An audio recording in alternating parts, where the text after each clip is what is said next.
Hey everybody, it's Dean Jackson. Welcome to the More Cheese Less Whiskers podcast. We're here at World Headquarters in Winter Haven, Florida. And today we have Michael Devcic all the way from Croatia joining us. So, Michael, welcome. Thank you, Dean. Thank you.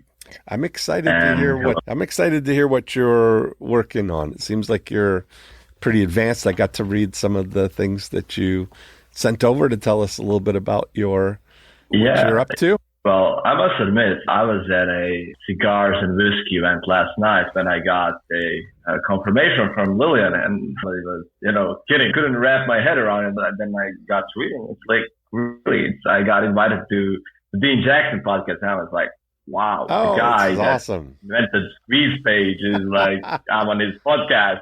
And I mean, for the last 3 years, I've made like 100 squeeze page funnels. It's like, this is awesome. That sounds like it was before you were born. How old are you? I'm 23. Yeah, I'm 99.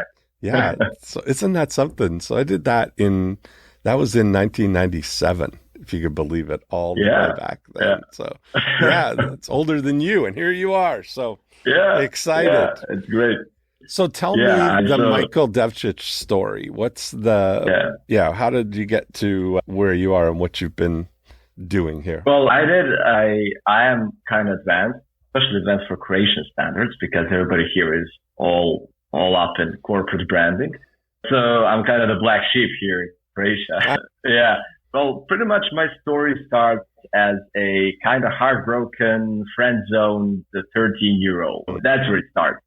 And so I liked a girl, I got friend-zoned, and I didn't know what to do. So I was kind of heartbroken. I got that summer, I go to Seaside, met a nice Polish girl, bam, get friend-zoned again. So now I know that's a pattern.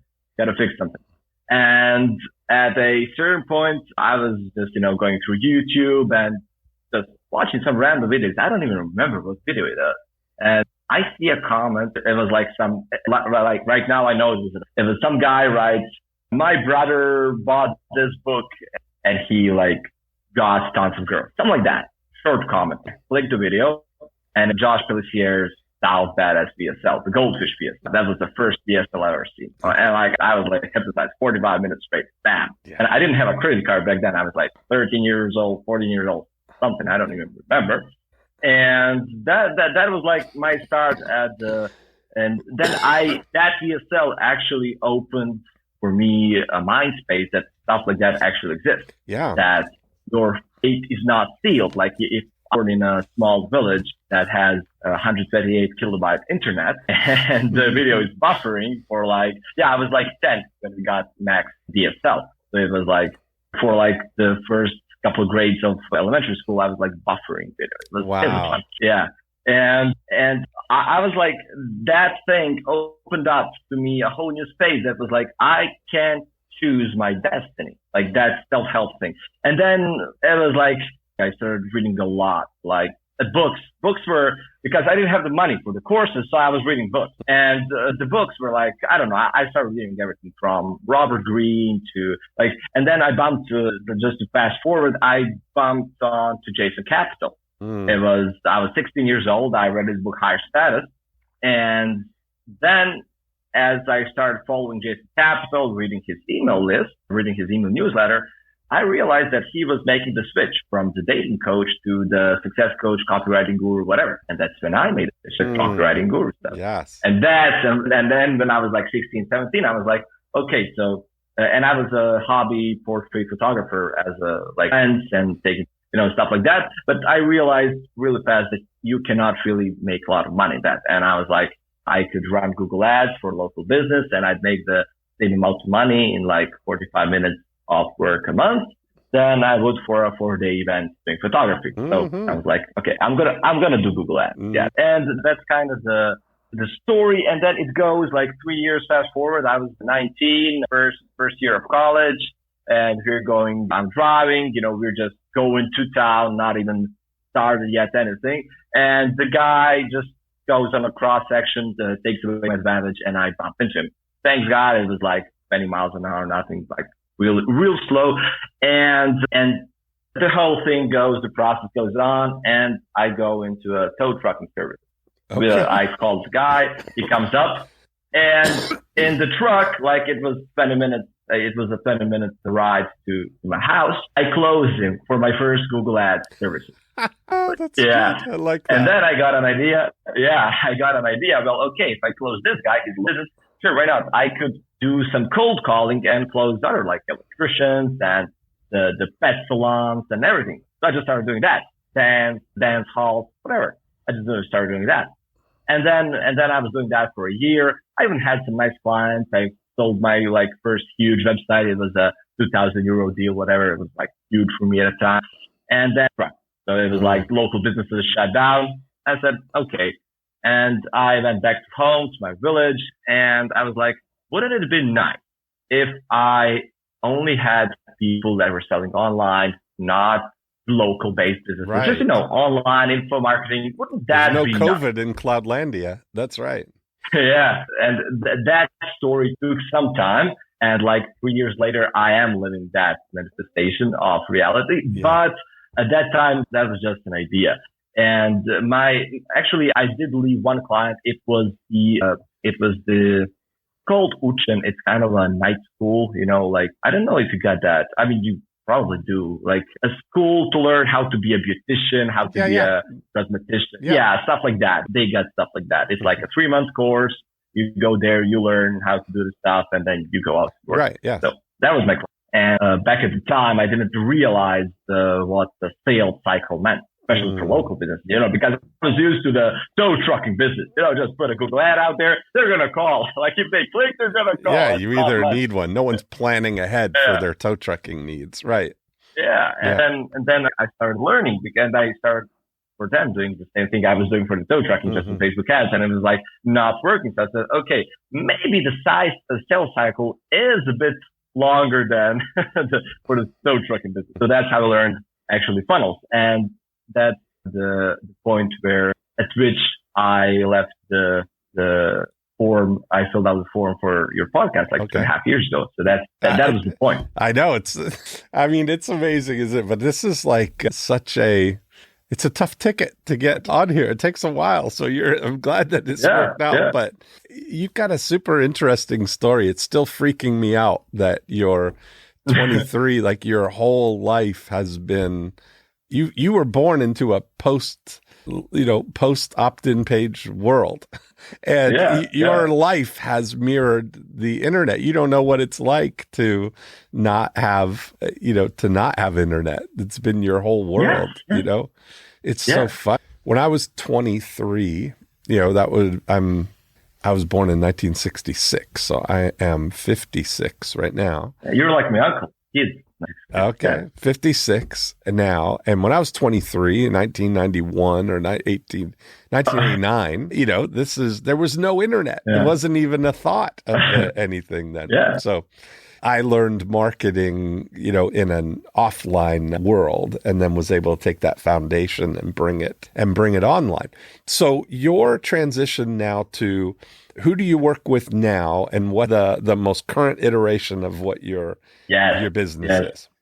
I do info products. Like right now, I do info products, and I'm trying to make people wealthier and smarter through my info products. Okay. And more successful. So there are, as I said, the profit activators. When I was doing business, it was one. I told you that I've got 2 branches, like a 2 and an 8. For the how well known are you in your area? And I'm 2, virtually unknown in the English speaking markets, and that's like why I'm on the podcast, and that's why I believe this is the right manifestation at the right time, because when I left some energy blocks behind me, and the podcast manifested. Or maybe it's because of my haircut. I got the best haircut in my life this year. But that's another story. The best haircut in Croatia, in your village. Are you? No, I'm in Zagreb now. I'm in the capital. Okay, right, you're in the capital now. Okay, there we go. Perfect. Yeah. So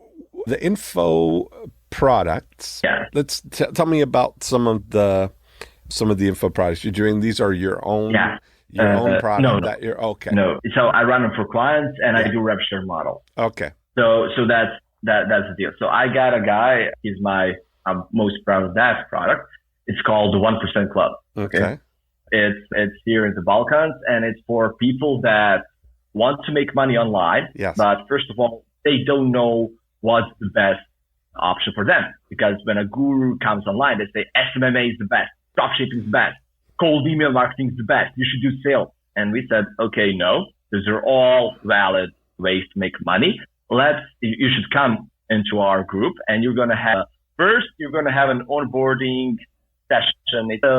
It's a 1 hour long YouTube playlist, and that guy has made like some psychological tests, stuff like that you can go through, fill out the forms, and then you're going to see which kind of work is best for you.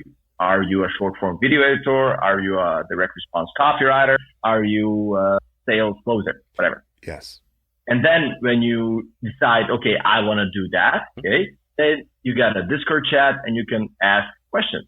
And the thing is, as I am kind of well known in the Balkans area, and this guy is even better well known as a guru, we got like some really cool people doing really cool stuff to be mentors, and they're for free. They're there for free. They're just hanging out in Discord, and they're just answering your questions, like from fitness and dating to how to do appointment setting and cold email. Just have to ask the right question, kind of like a ChatGPT, only with humans. Right. Actual intelligence. Right, exactly. Yeah. And it's like a monthly, it's like $20 a month, because it's mostly like it's kids, it's kids like me, when I was 15, those kids are the same. So I have the chance to give back to the industry and give back, so that's why we put a low ticket price there. And yeah, that's one of the offers. The second one is a crypto. Like I got a crypto guy that's like 9 out of 10, like his trades are 9 out of 10 success. And, we just sell the trade, that's simple. There's just Lambos and money and stuff like that. Right, exactly. Yeah, fast money. Who's so what's the goal for you then, to find more people that you can do rev-share kind of deals with? You've got the capability now? Yeah. Well, for the English-speaking markets, I have decided that in the Balkans, okay, like you can get off with the mid-copy and mid-funnels and stuff like that. That's like, you don't have much competition. But here in the English-speaking markets, I really want to I already have the people. I just want to find some clients that I can actually work, because rev-share is a really tricky thing, because for the last year, I've been running webinars, and I had non-zero number of clients that I've run webinars for on the rev-share model and made zero, because those people weren't ready to actually work with me. And webinars don't work if your client doesn't know how to do webinars, if they don't know how to sell. Yeah. But that's some other kind of story. And that's why I decided that I really want to work with people that I know that I can help. And that is why I've decided to make a kind of a front-end low-ticket model. Like, I don't know if you know about Alan Sultan, NHB, Nothing Held Back. No, I don't. Tell me.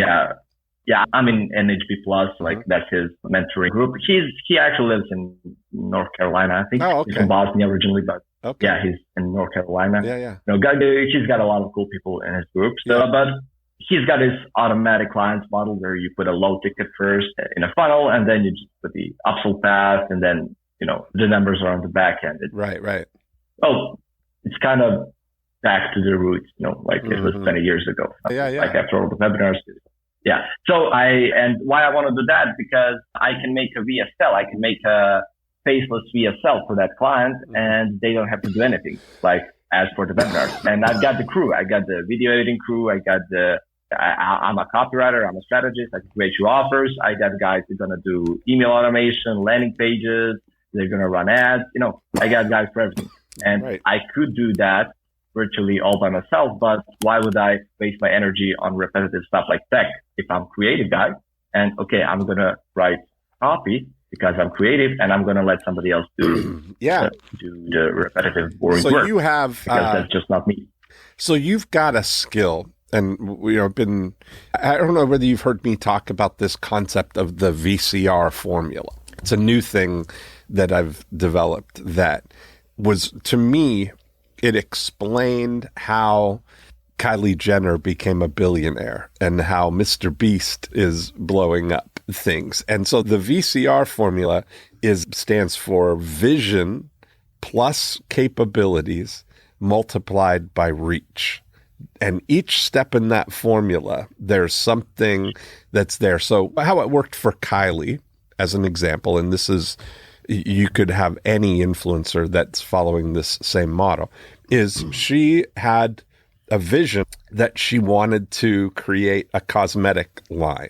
She figured, the people, I know and like cosmetics. I know a lot about it. I've got my ideas that I want to implement for lip kits. And then she went on to full cosmetics, but she didn't have the capability to do that. She doesn't know how to manufacture, how to source, how to do all of the things. So she partnered with a company called Seed Beauty, and Seed Beauty Lab has a 200,000 square foot facility where they do every single step of the process, from formulating the product, creating all of the packaging, making the product, assembling it, putting it all together, shipping, fulfilling, customer service, the whole thing, right? Everything that you would need to, fulfill on a cosmetics business. Now, you've got the vision and the capability for it, but what Kylie also happens to have is 150 million social media followers that she can let them know, hey, my new lip kits are out, and break the internet. So she's got traffic, multiplied that vision and capability by reach. So you need all of those, right? The same formula applies to Mr. Beast. He's been, built an audience, 100+ million subscribers on YouTube. He makes great videos. He gets lots of attention. He had a vision. I want to open a hamburger restaurant. And here's what I want my hamburger to be called: the Beast Burger. And I want it to look like this and have this kind of bun and these kind of fries. And this is what the menu is going to be. And now, but he didn't have the capability to open up a restaurant, a physical on the ground restaurant. So he partnered with a company in Orlando here called Virtual Dining Concepts. And what Virtual Dining Concepts saw, Robert Earl is the guy who started it, and he invented and created Planet Hollywood, which was a big restaurant chain, very popular before you were born, of bringing all these celebrities as investors to be part of Planet Hollywood. So he got a lot of reach that way. So he knew that having attention on something makes a difference. Anybody could open a restaurant that, like, the capability to prepare a menu. There's lots of, every restaurant has the capability to do that. And what he found was that, he owns a bunch of different restaurant things. And during COVID, he found that they were only running at about 50% of their capacity because restrictions on traffic to your restaurant. You could only have so many people and you could only do delivery and stuff like that. So he saw that if I could offer our capabilities to Mr. Beast and other celebrities like that who want to get into the restaurant business, that he provided this opportunity for Mr. Beast to open 340 restaurants on one day without ever opening a physical thing, because he partnered with excess capacity in existing restaurants. All they had to do was have the right equipment. You had to have a fryer, and you had to have a grill, and you had to have a fridge, and all the things that would be necessary to prepare the menu. You had to stock these 23 SKUs that were all available through the suppliers that you're already using. And then they would do all of the reach side. They put it up on Grubhub and Uber Eats and DoorDash, and they would handle all of the marketing. And you, as the restaurant owner with the capability, you get an order, you just prepare the food, you put it in the Mr. Beast bag and set it by the back door, and somebody's going to come and pick it up and deliver it. And all you had to do was prepare the food, right? And Mr. Beast, every time he puts out a video, he's got the equivalent of a Super Bowl commercial, right? You're going to have 50, 70 million people watching this thing, and all he has to say is, hey, I've opened up a new restaurant. And now everybody knows that this is out there, right? So vision plus the capability multiplied by reach. Now, what you have developed over all of your years of learning about VSLs and online marketing and what to do and all the mechanics of everything is you have impeccable capabilities in internet marketing, right? And you're applying those core competencies that you've developed, those core skills, you're applying them to different situations, right? Like you're doing the same thing, whether it's somebody who's, got a course about A, and you're doing the same thing with someone who's got a course about Y. The mechanics are the same. Yeah. Traffic, you need to get traffic. You need to have a conversion tool. They've got to opt in. You got to have email follow-up. You got to have a webinar. You got to have a sales process, a funnel. The funnel capability is adaptable to whatever situation you're in, right? And then it's got to have reach. You've got to be able to either have an audience and a list of people to, continue to market it to, or you've got to have the ability to know how to buy reach, which you can with Google and Facebook and YouTube and now TikTok and all of those. Yeah, that's what I've been doing for the last 2.5 years. And then it was a really refreshing experience when I got to work with influencers. Exactly. But instead of opening restaurants, I made them create courses. Yes. I had a beauty influencer. The girl was in makeup stuff. Yes. So we got 60,000 followers. Sure, easy enough. And this other guy, crypto guy, he's had like 11 million views, impressions on his hashtag on TikTok in Balkans area, which is pretty much anybody who uses TikTok in Balkans has seen his face. So it was really refreshing to see, like, for instance, this girl we had like in 3 days. No, sorry, it was 24 hours. We were like launching an email list. It's like Jeff Walker's The Launch Formula. Yeah. So we launched an email list through her Instagram story, and we had like 3,000 email subscribers in like 4 hours. Yes. And for this crypto guy, we had 5,500 in like a week. It was really refreshing because for comparison's sake, I had this other manifestation guy in the Balkans area, and we've been hustling webinars for 9 months, and out of those 9 months, we got 4,000 people. Right. Yeah. I mean, so you look at it, and the influencers, they're coming with reach, but they may not have the vision for creating the idea of creating. Exactly. So when you bring vision and capability, you've got a big opportunity there. Just a pro tip, well, more of an experience tip for anybody out there listening, and that's in my shoes right now. If the influencer doesn't have vision, you better hire a project manager or an account manager because you're going to drain yourself out. Yes. Trying to go after them and getting them to deliver the materials and stuff. It's really draining. I had to, like, with this girl, the good influencer, I just had to cut ties because I couldn't, it was draining me. Just, spending like 10 messages over 7 days, like, when are going to be the videos? The funnel is ready. Everything's ready. Like, we're just waiting for you to film the materials. Like, part of the thing, what you really need, you see my cow right here? Yeah. This is the idea of the self-milking cow. And that's what most entrepreneurs are, hit that situation where they are trying to do it all, right? They're trying to be a self-milking cow. They're trying to run their business. They're trying to, make the products, package it, take it to market, do all of the stuff. With the influencers, with the people like that, if you can support their expertise or support their, the thing that you need from them, let's take your beauty influencer, the one you ended up having to cut ties with. The frustration was in trying to get them to create the content. And the thing is that it was out of their go zone. They don't know probably how to create that content. Yeah.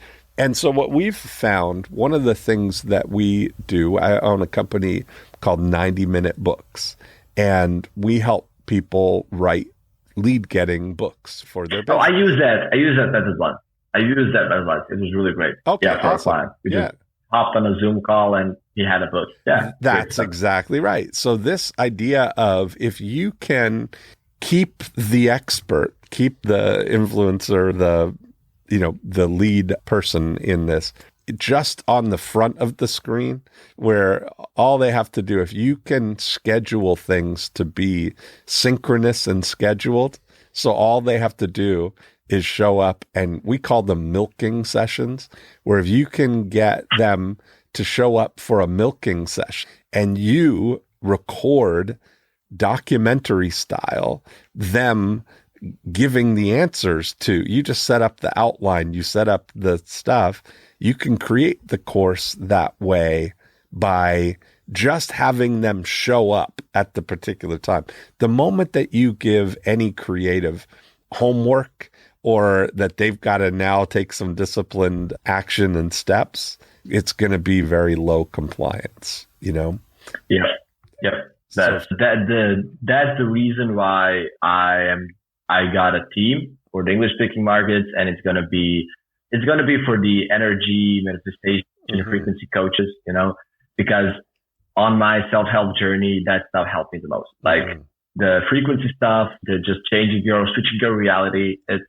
You can read 100 books, but if you get one great coach to show you the right stuff at the right time, you can switch your identity in a second, which is fascinating for me. And those people, they all have the same problem, which I have solved, 5 or 6 times now on 5 or 6 different occasions. So I kind of know what I'm talking about. And that is, they work one-on-one sessions, they get clients on referrals, and they don't know how to get out of the hamster wheel, because I want more money. Okay. So I'm going to work more sessions, and then it just they can't jump off. Right. And the problem is why they cannot jump off is they always say, I can solve any problem with my frequencies, with my energy, whatever. And they can. That's the truth. But they don't have any semblance of structure. They don't know how to structure it into a video course. And then after that, they don't know how to sell it. They don't know what's the message, what's the hope. How are they going to? Because those people, they are very broad looking. They can see everything. They see the matrix. Yeah. And they cannot, just go, it's against their nature to go one thing and just go focus. They're not process oriented people. That's why they hire me, because I'm not really a process oriented person, compared to some programmers, Java developers, stuff like that. But compared to them, I'm definitely the computer guy. So I look at it that there's kind of a couple of options for you, a couple of paths that, you've got your capabilities there to be able to identify. It sounds like you can create the sales process to educate somebody about a particular product and create the funnel and everything that would before even a step before, I can see whether the product needs educating or not, because some offers don't. If you're going to, for the friend that has the 1% club, you're going to make an AI offer like Billie Jean, but just in Balkans. I don't need to educate people on that. Right. They only want to buy something. So just throw it out there. Yeah. And so it becomes for you then where, there's an opportunity potentially for you to build an audience, to build some reach and seek out different products to introduce to that group, or to seek out people who already have reach and apply your process to help them convert that reach into existing courses. I've been thinking about the option number 2. That's my strategy right now. Yeah. The option number 2. And to to achieve that through networking. That's my kind of... Which is kind of a model that Jason has done really well, of finding the influencers who have the reach and setting up a great model for them. Yeah, I don't know much about that business. Okay, I've heard him talk about it, but I don't know much, and I don't even know who he is working with. I know some of his clients have, well, nobody told. It's just, you read through the lines, but yeah, that's like, and that's part of the thing, is that if you've got this capability, and that's part of that's when it's really happening with, what the real value is, that you don't even know the people that he's working with, that it doesn't appear, he's not front and center. He's applying that capability, their model, to a influencer that already has reach and doing amazing things with that, right? So you've got that as an opportunity to still continue to make the influencer the star, that nothing's gonna, it's all gonna look like it's happening seamlessly with them. Yeah. You're invisible in that, right behind the scenes, in orchestrating the whole thing role. And it's a great model, especially when you're looking and you've got a track record and you're talking about future money. That's a big thing. That's what I say about rev-share, is that you're not coming in and saying, hey, give me money, let's work on this and do a rev-share. How do you structure what's the ideal structure for you, and how you set up? Well, it depends. Right now it's about 20% of the top line. I can lower it down to 15% if the client is willing to pay for all the tech stuff. Like, you pay for the tech stuff and I'll give you 5% off of the top line. And I'll just write copy and do offers, like nothing else. If I were to own my own offers, like baseless offers and stuff like that, then it would probably be, and that's another avenue that Alan Sultanich is talking about in his NHB. And it's really interesting for me because I already have a team. Like, I have everything set up to create an offer. Like, I even got the finance. Like, I got a guy that can finance their offers. Like, no problem, to buy reach. The only thing I would need in that case would be to find an expert who's willing to provide his knowledge. But then the expert would get 10, 15%, or maybe get paid outright. And the rest of the team, the rest of us, it's like 5 core stuff. So I need the sales guy to actually find the experts. I need the tech guy, the project manager, me, the copywriter, and the finance guy. That's like, and then the rest, 85%, would be and somehow divided among us. That's like the offer ownership stuff. So are you capable as a content creator as well? Not to build. Unfortunately, I've tried. I must admit, I've tried, right. But I've tried YouTube. I've tried short form. Yeah. I've tried email marketing, like content emails. I just feel that I would have to dumb myself down too much or to be appealing to the people who are like, there are some people that are called the gods of marketing here in the Balkans area. Mm-hmm. And when I read that guy's blog post, I mean, he watches the Squatty Potty YouTube ad, Harmon Brothers, and then he deconstructs it and says, yeah, you should do short form content like that. Kid Sherlock. And I mean, the guy is like a rock star here because, well, people don't know about Harmon Brothers, but hey, I know. So, the people that I could talk to, let's say I'm here with my knowledge and I could teach people that are here, right? So kind of below me, like 5 steps below me, but like the 99% of the market is like here. And what I would have to do is I would have to go into the problem state. I want to talk about the solution state. I want to talk about the how. I don't want to talk about the why.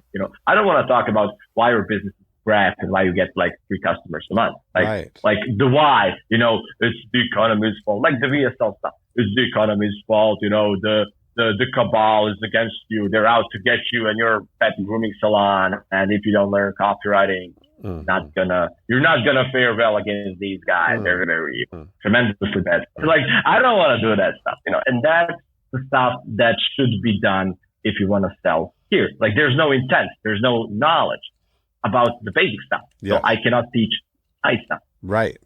And yeah, so when you look at the, making money online as that's really the base thing. People, you're kind of saying there's a whole group of people that they don't even know that's a possibility or that's a. Yeah, they know. Yeah. They know, but their triggers are Lambo money, TikTok short form content, stuff like that.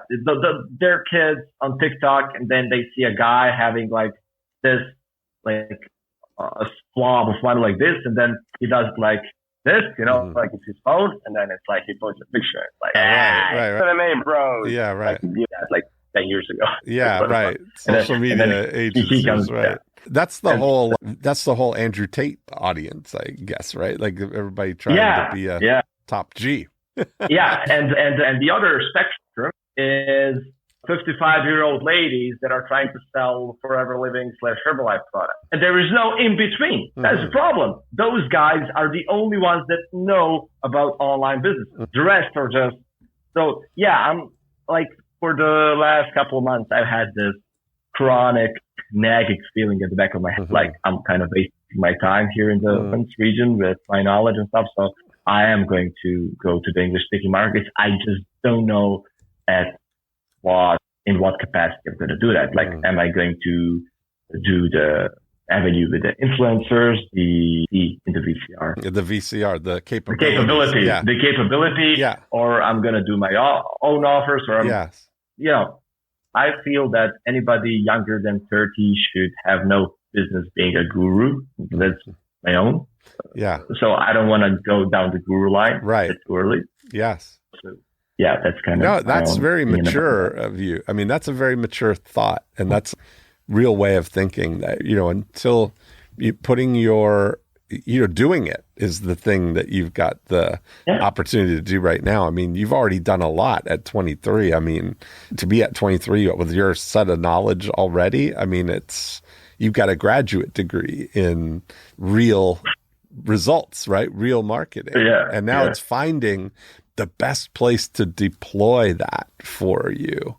Another option for you, you talk about like your roots were in local businesses, but you realize that's really a small thing.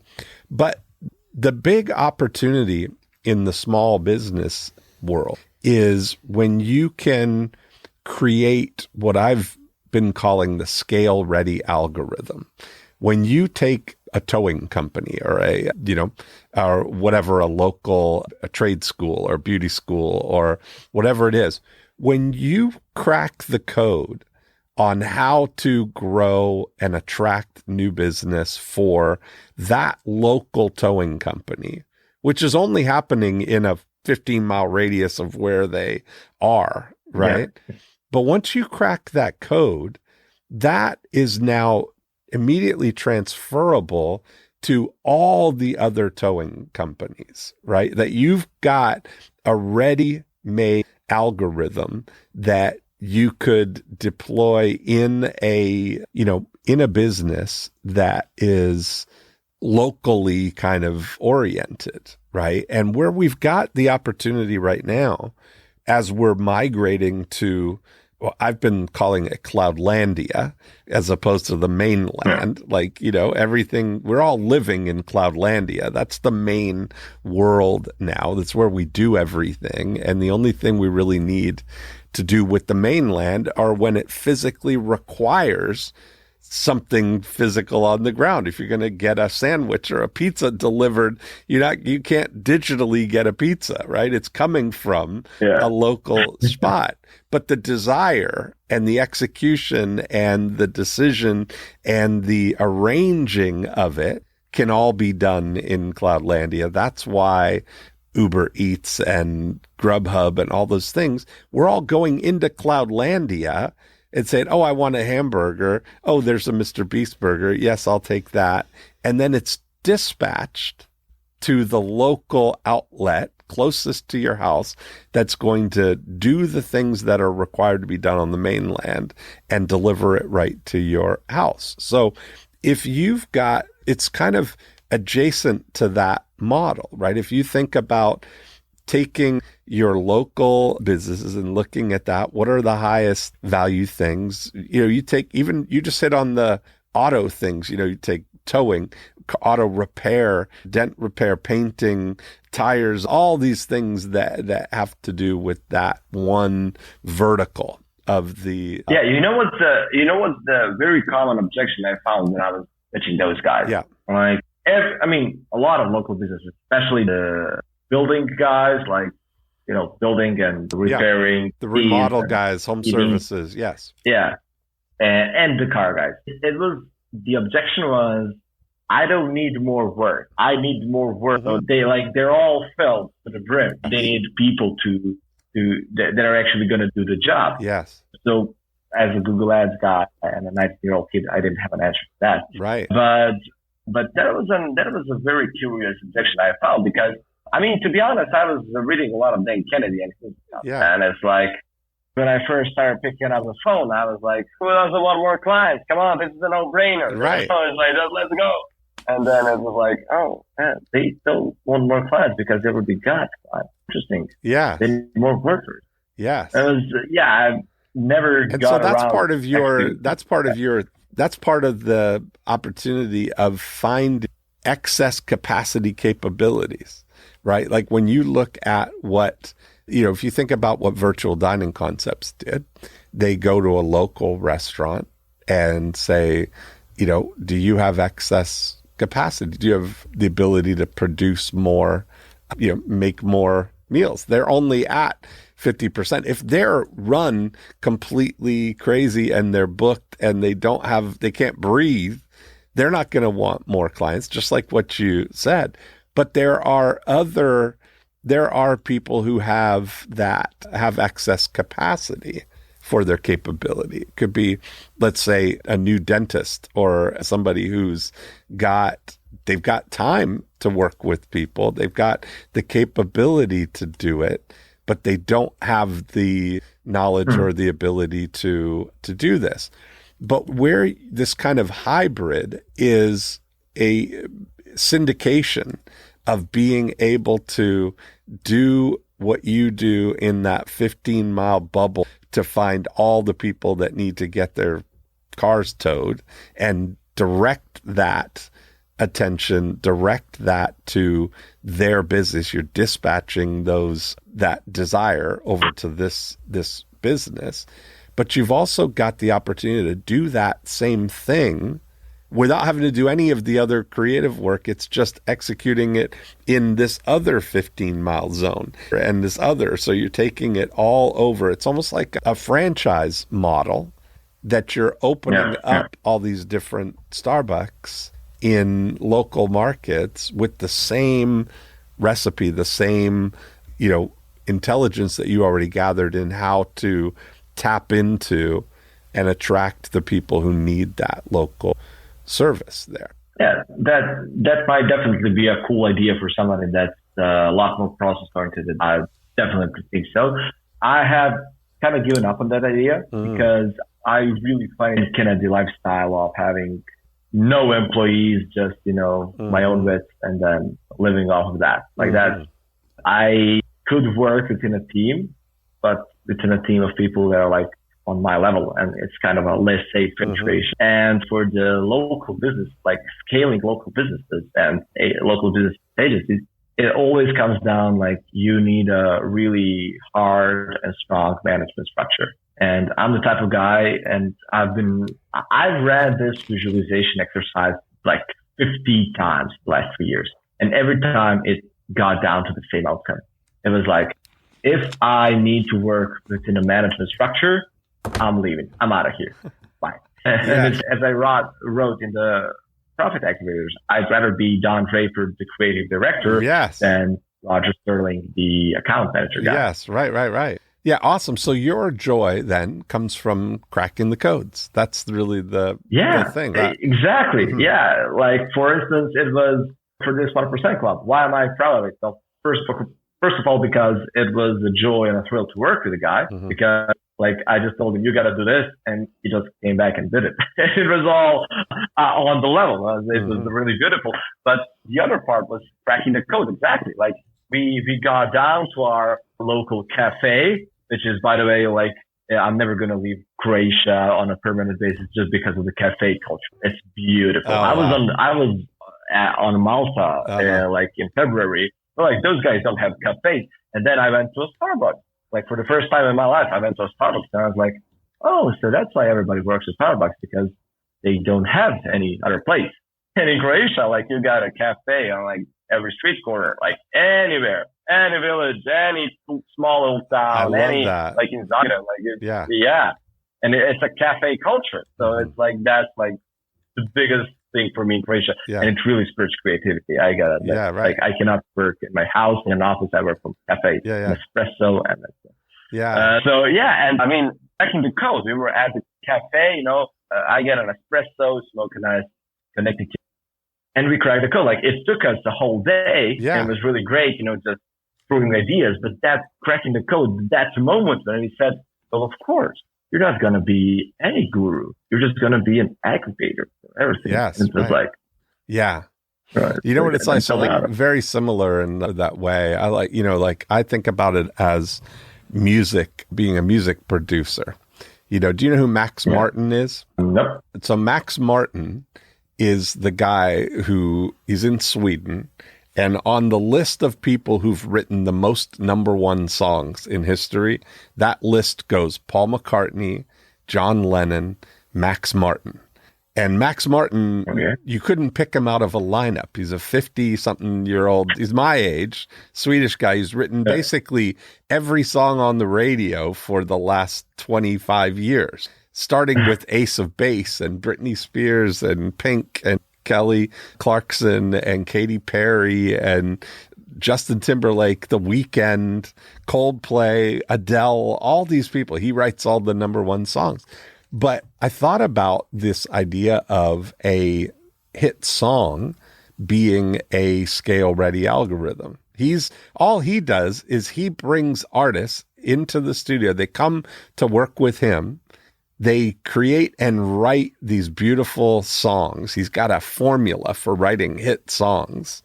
And then as soon as they're done, he's done. And now, Katy Perry is going to go and tour the world for 2 years, singing those same songs every night for 2 years.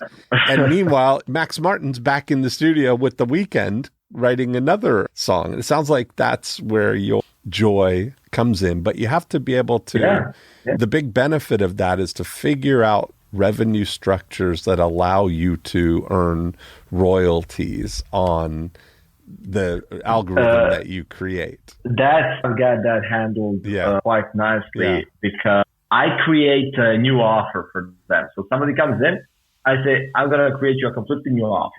And then I imagine the outcomes and I see like what the ideal customer, what they want. Yeah. And then I talk to the clients, see what mechanisms they got to offer. And I say, okay, you make a video about this. They make the videos. And it's kind of like my offer. So as long as they're selling that offer, I get royalties. And that's the point because I co-created it, like through business partners in that offer. That's exactly right. That's perfect. That's what we're looking for. I love that. Yeah, I mean, I think that's awesome. Well, it's been a delight to get to know you a little bit and see your model here. I can't believe it's been an hour already. We've been going. So what's a takeaway for you here in terms of how I think this VCR formula really does fit with what you're trying to share?